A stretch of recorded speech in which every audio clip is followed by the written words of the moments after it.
I hate this. I hate this. I hate taking this position. I hate being put in this position, but it's the reality. Tush Push has got to go.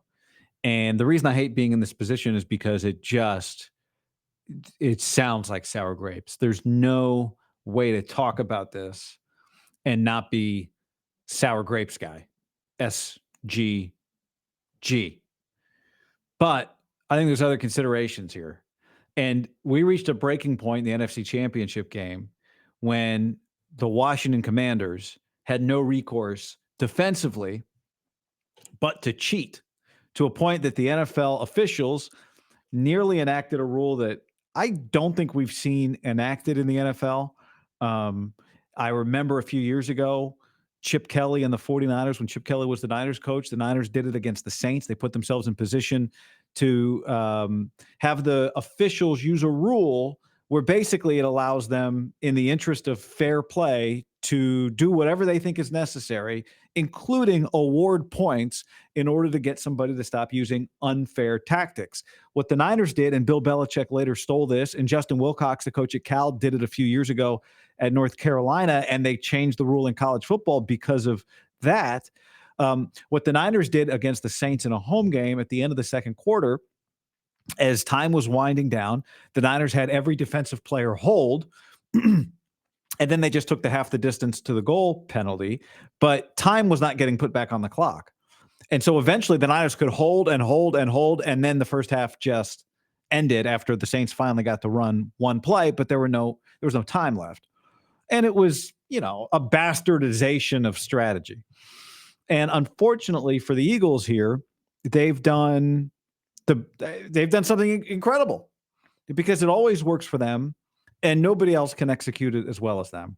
And so, people say like, well, why should they be punished for their own good work? Connor Orr of SI, he makes a great argument, which for me, I have to disagree with it, but I don't mock it. Like, it's a good argument. He says the most pathetic and truly American way to back out of a legitimate fist fight, like flagging your neighbor for shrubbery violations with the HOA because you're mad at how badly they demolish you in the Christmas light contest every year.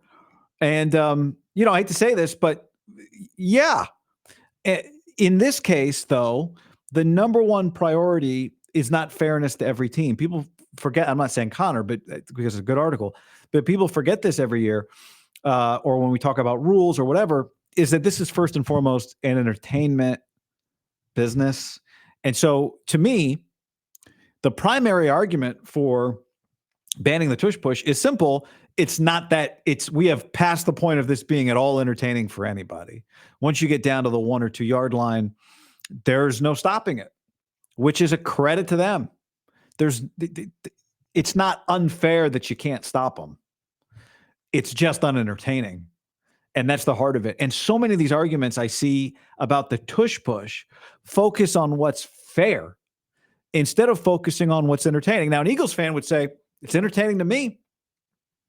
I know.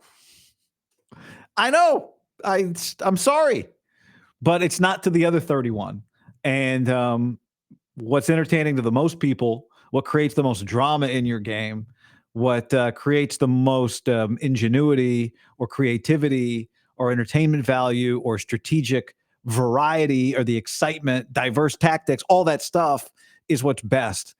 And we've reached a point, and we saw it in the NFC Championship game, where it eliminated drama. Didn't add drama, it eliminated drama to the point that Washington, there was nothing they could do but try and cheat. And then the NFL, and by try and cheat, I just mean they were trying to time it and jump over the top. And the NFL, the official said, stop, because we've had whatever it was, 2 or 3 half the distance to the goal penalties. Eventually, we can just award the touchdown. Now, my opinion at the time was that's what Washington should do. The fastest way to get the tush push eliminated is for Washington to keep committing this offsides penalty until the officials were forced to just award a touchdown to Philadelphia. That would have ended the tush push even faster than it's about to get ended, I think, because everyone would have recognized we can't have this, a team drive 98 yards, and then it get to the point where the referees just have to award them a touchdown because the defense, their only recourse is to jump off sides. Now, for those, and again, the argument here to me is not fair, unfair. Rules evolve for competitive balance all the time. But for those who want to argue fair, unfair, precedent, or whatever, just go to the rule book. Rule 12, Article 4, 4A. See if I can, for those of you watching, assisting the runner, no offensive player may A, pull a runner in any direction at any time. Now, it feels like this doesn't really ever get enforced. You're not allowed to pull a guy in the pile. But it does, to me, clearly open the door to, well, you can't pull him, but you can push him. Well, how about you can't pull him or you can't push him? Why not that? So you got to acknowledge it sucks for the Eagles. Sometimes you're too good at something and it costs you your advantage, right? Like, that's the irony of this. If the Eagles hardly use this, except in really high leverage situations, we wouldn't be here. But they've gotten so good at it for so long, so frequently. Jason Kelce retires and everyone goes, all right, but maybe this is the end of it. Well, it's not the end of it.